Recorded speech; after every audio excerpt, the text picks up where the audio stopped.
जो घर में तोड़फोड़ की गई है, एक दहशत है गांव में, पुलिस की दहशत है। पुलिस के ऊपर पत्थरबाजी हुई, उसके बाद पुलिस के द्वारा एफआईआर दर्ज किया गया है। माइनिंग ऑफिसर के बयान पे भी दर्ज किया गया है और पुलिस के ऊपर भी पुलिस के बयान पर भी दर्ज किया गया है। तो ऐसे लोगों की गिरफ्तारी होगी और इसीलिए बहुत सारे लोग जो है अपने गिरफ्तारी के डर से पलायन कर गए हैं, भाग गए हैं यहाँ से। मेरा उनसे अनुरोध रहेगा कि आप कानून को अपना काम करने दें और सरेंडर कर दें, ताकि आगे अग्रतर कार्रवाई जो विधिक कार्रवाई है वो की जा सके। और जहाँ तक दहशत की बात है, पुलिस से डरने की कोई बात नहीं है। जिनका जो उस घटना में शामिल नहीं थे, उनको किसी भी तरीके से कभी भी डरने की कोई आवश्यकता महसूस नहीं होनी चाहिए। उस रात को भी और आज भी जो घटना में शामिल नहीं है वो निर्दोष है, उनको पुलिस कभी कुछ नहीं करेगी। छत से कूदना पड़ा महिलाओं को, आपके सामने ही बोल रही थी। और घर में सामान जो तोड़फोड़ की गई है, छत कूदना पड़ा। अब एक महिला के द्वारा बताया गया कि उन्हें छत कूदना पड़ा। उनका पुत्र जो है वो एफआईआर में सबसे ऊपर में नेम्ड है। जब उनको बोला गया कि दरवाज़ा खोलने के लिए, तो उन्होंने दरवाज़ा नहीं खोला है। उसके बाद अब वो बता रही है कि वो कूद गई थी। उनका उम्र भी है, जमीन दीवार भी ऊंची है, पता नहीं कैसे कूद गई थी, लेकिन ठीक है, उनकी बात अगर हम मान भी लेते हैं कि कूद गई थी, उनको दरवाज़ा खोल देना चाहिए था और उनको दिखाना चाहिए था कि अब मेरे घर में मेरे पुत्र नहीं है जिनको आप खोज रहे हैं। वो दरवाज़ा बंद करके भाग गई है। वो हमको देखना पड़ेगा कि वहाँ पर उस तरीके का काम किसने किया। ये अभी हम पूछेंगे कि क्या हुआ। सर, मेरे पिताजी का क्या कसूर, वो नमाज पढ़ के आ रहे थे, उनको 2 डंडा पड़ा, हम उसको ही लेने के लिए सिटी से आए कि अब चलिए वहाँ इलाज करवाएं। अभी हम बयान ले रहे थे, आपके पिताजी ने अपना बयान दर्ज नहीं कराया है।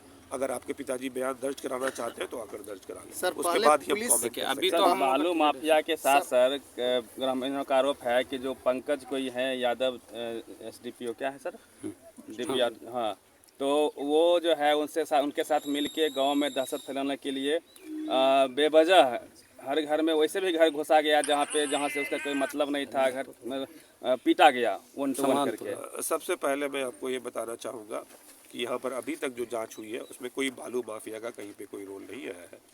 यहाँ पर 2 घाट हैं, दोनों विधिक घाट है। डीएमओ साहब के द्वारा बताया जा रहा है कि इस घाट पे जो भी खनन हो रहा है वो वैध हो रहा है, और एक भी जगह मुझे नहीं ऐसा दिखलाया गया जहाँ पर अवैध खनन हो रहा है। सारी जगहों पर वैध खनन हो रहा है और कई जगहों पर ग्रामीणों के द्वारा रास्ते को काट दिया गया है, जो कि पूर्णतः अवैध है। और इस बात पे डीएमओ साहब कल 6 घंटे यही समझा रहे थे इसी गांव की जनता को कि वो सारा का सारा जो है विधिक हो रहा है, जो भी कोऑर्डिनेट्स हैं घाट के अंदर ही हो रहा है, कहीं पर कोई बालू माफिया का तो बात है नहीं। सर, ग्रामीणों को समझाने में कहाँ चूक हुई है?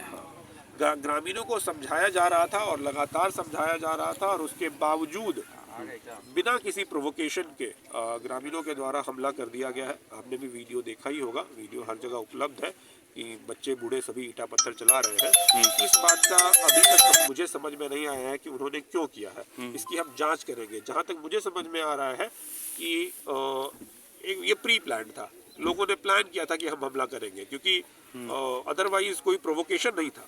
सर, ग्रामीण कह रहे हैं कि प्री प्लान्ड जो है पुलिस का था, पहले लाइन काटा गया पूरे गांव का, अंधेरे में जो है बिना देखे कौन क्या कहाँ है, महिला हैं, बच्चे हैं, पुरुष हैं, बुजुर्ग हैं, सबको एक लाइन से रौंद दिया गया। क्या नाम है आपका?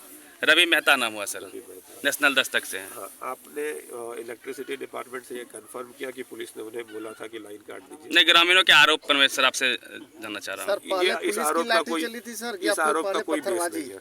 पहले पुलिस की लाठी चली थी कि पहले पत्थरबाजी? पहले ग्रामीणों ने पत्थरबाजी शुरू की। पुलिस वहाँ पर पोकलेन से खुदाई हो रही थी। अभी मुझे बताया गया कि आधा किलोमीटर पे खड़ी थी और पहले पत्थरबाजी शुरू हो गई है। उसके बाद फिर एफआईआर दर्ज हुआ, फिर उसके बाद कार्रवाई हुई है। ठीक है। तो ये